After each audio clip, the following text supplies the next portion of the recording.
What is up guys, Wolfgang here. So today I wanted to talk about the Redragon K632 Pro.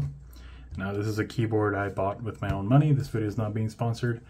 And well, I've been using this keyboard just for a little bit, just tested it out, and we'll have some thoughts I want to share. So let's get into it. So the first thing I want to talk about is the design.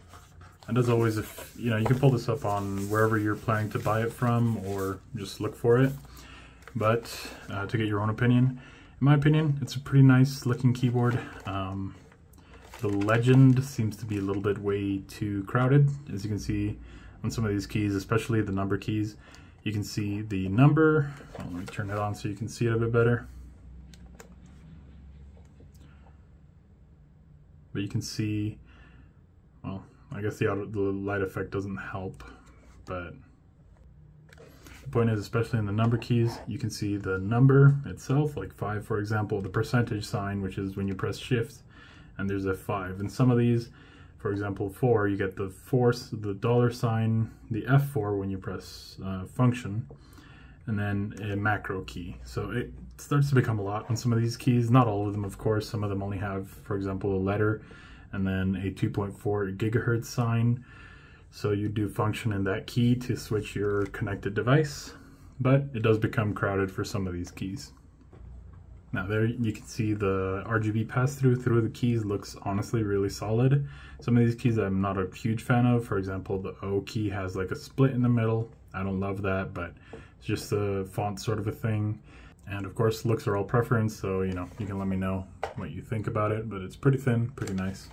Real quick, to charge this device, it uses a USB Type-C right here on the left side. And well, it can connect through Bluetooth. As you can see right here on the Q, W, and E keys, there's BT 1, 2, and 3. And of course, 2.4 gigahertz. And there's a wired mode as well. Now, what I wanted to get into is the feel of this keyboard. Now, fortunately, this is where it all falls apart for me. First of all, it's built completely out of plastic. And before we get into the feel of the keyboard, let's be clear, my opinion is skewed because of my other keyboard, the Asus ROG, forgot its name, but it'll be on screen right now. My opinion is very skewed as I've used a much more premium keyboard, so take my criticism with a grain of salt. It's an okay key feel. They're low profile mechanical switches, so they feel like you don't have to do much to actuate them. I feel like some of these keys are missing lube, as some of them kind of feel scratchy to me. And once again, of course, I'm used to pre-lubed switches, so it's very different. The switches are hot swappable, so that's a huge plus. However, they are very, I would say, proprietary almost. I didn't look too much into the market for these specific kinds of switches because they're low profile. So regardless of anything really, you'll have less options than on a full-size mechanical keyboard. So you got to keep that in mind when you're wanting to go into this keyboard. Plus, if you want to switch out the keycaps themselves, you'll have to memorize a lot of these shortcuts. For example, stuff like the Bluetooth connection keys, as well as the arrow keys, I guess, are fairly easy to remember. But yeah, you'll have to remember some of these shortcuts if you want to switch out the keycaps. And once again, they are low profile keycaps, so it might be somewhat difficult to find ones that match or that work with this keyboard. And then the other thing I wanted to add is for the macro keys, which are pretty cool that they exist. It's the main thing that attracted me to this keyboard.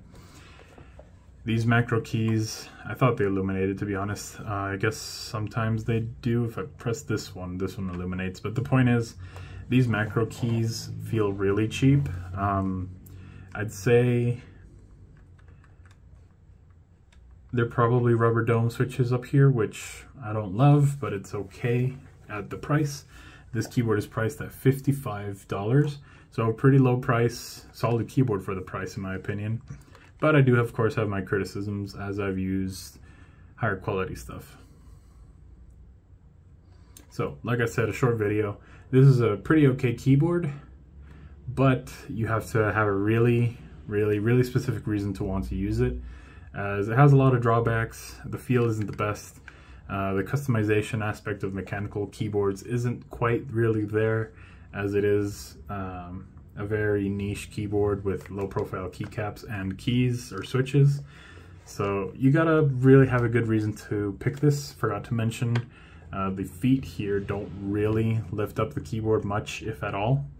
And well, here's a slot for your USB receiver, the 2.4 gigahertz one, which I do appreciate it having a spot, and it is friction fit, so it won't slip out. And well, here's your on and off switch. But yeah, so I would recommend other keyboards for people wanting to get into, you know, if they like mechanical keyboards. I could recommend, for example, the Redragon K2 or any of their keyboards. Even though it is twice the price, it starts at $100. I feel like it's definitely heading more in the, it's definitely closer to the best that mechanical keyboards can offer. And it offers you all the customization you want. If you want to switch out the switches, it's fairly easy to find switches that are compatible. And same thing with the keycaps. So yeah, you need a very specific reason to want this keyboard, and it's not a terrible keyboard, let's be clear about that. It's just not for me. I don't really have a reason to want this, as I have more space on my desk so I can use a larger keyboard.